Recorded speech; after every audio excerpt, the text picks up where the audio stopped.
Many people have got to call it the way it is. Now the question is, how will he govern? Right. But he cannot say he did not run a campaign that has created a lot of racial fears and a lot of divisiveness, and he played to the crowd, and he knew what he was playing to. For sure. I know him here in New York. He knew exactly what he was doing. He was playing to the worst elements. The question is now, what are you going to do? Reverend Al.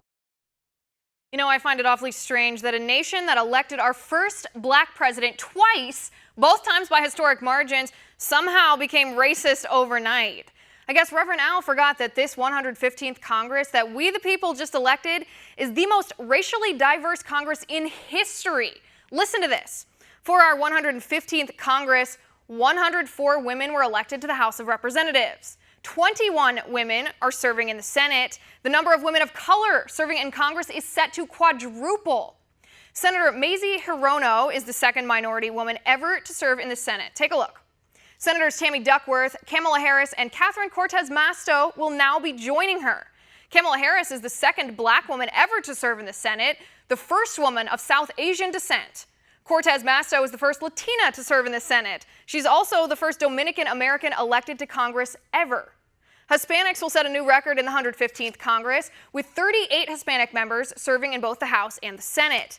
The number of black legislators will set a new record. 49 black congressmen and senators will serve in our 115th Congress.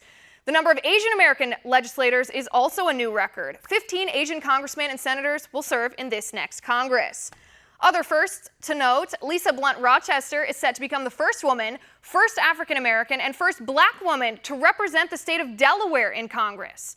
Stephanie Murphy is set to be the first Vietnamese American woman elected to Congress, and Pramila Jayapal is set to be the first Indian American woman elected to Congress. So let's count this up. The 115th Congress of the United States of America will include 102 members of racial minorities, 7 openly gay members of Congress, 2 Muslims, 30 Jewish legislators, 4 Hindus, and 3 Buddhists. Yep, that's a racist nation, all right.